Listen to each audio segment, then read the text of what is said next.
هنعمل النهارده ترايفل. اللي مش بتعرف تزين تورت ونفسها تعمل حاجه مبهره تبهر بيها البيت كله تجيلي هنا.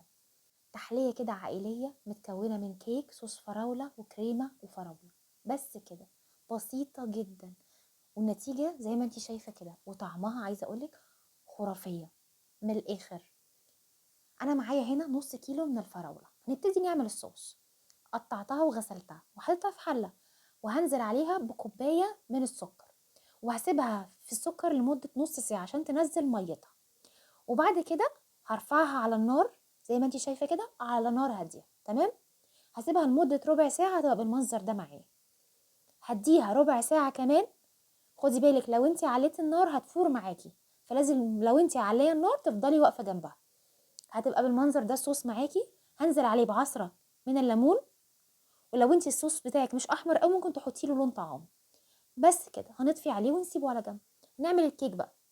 معايا بيضتين فانيليا، نص كوبايه من السكر. انا حطيت هنا كوبايه الا ربع، بس حقيقي نص كوبايه هتبقى كفايه قوي. هضربها لحد ما السكر يبيض شويه، وهنزل بنص كوبايه من خليط زيت وزبده سايحين، وهضرب ونص كوبايه من اللبن، وهضرب ده كله مع بعضه، وهنزل عليهم بكوبايه من الدقيق متعدد الاستخدامات او دقيق كيك المتوفر عندك، وهقلبه كويس. وبعد كده هنزل بكيس بيكنج باودر ال 16 جرام ورشه من الملح، وهقلب ده كله مع بعض. التركه بقى دي هي اللي هتعمل الكيك حلو، ما تخافيش. دي ربع كوبايه من الميه المغليه. الكيك مش هيبوظ والبيض مش هيتقلي ولا اي حاجه. اهم حاجه قلبي بسرعه بسرعه بسرعه بسرعه. دي هتدي طراوه حلوه قوي للكيك وهتفرق فيه. هجيب صينيه بقى انا دهناها بماده دهنيه، زيت زبده اي حاجه، وهنزل بيه خليط الكيك، وهدخله على فرن متسخن على درجه حراره 180 لحد ما تستوي معايا. هحضر بقى الكريم شانتيه. دي نص كوبايه من الكريم شانتيه بسكر، اللي هو بسكر، وعليهم كوبايه من الحليب المتلج. هضرب فيها لحد ما توصل للقوام ده. هبتدي بقى اجمع الطبقات على بعض. انا عندي فراوله مقطعاها شرايح، وادي صوص الفراوله بتاعي بارد خلاص، والكريمه والكيك طلع من الفرن. انا قطعت الكيك مكعبات صغيره، رصيت طبقه كده في بوله. عندي انا هعمل ايه؟ بوله عائليه، تقدري تعملي بولات صغيره. وهحط على الكيك طبقه من الكريمه بشكل عشوائي جدا. هي اهم، شكلها هيبقى حلو قوي بالعشوائيه دي من الجنب. وهبتدي احط صوص فراوله، واحاول اطرفه شويه للجناب عشان البوله تبان من بره ان هي طبقات طبقات. وبعد كده هحط طبقه من الكيك. والكيك طري قوي.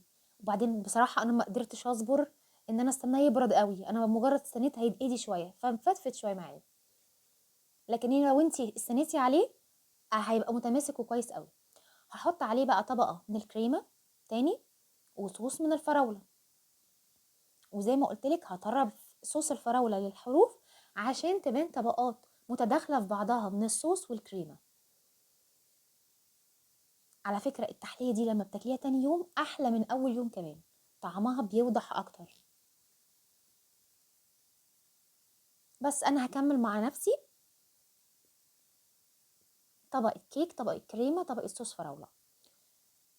هبتدي بقى ازين الوش بتاعها بشرايح من الفراوله عشان اعملها شبه ايه، الكيكات والتورت اللي بتيجي من بره.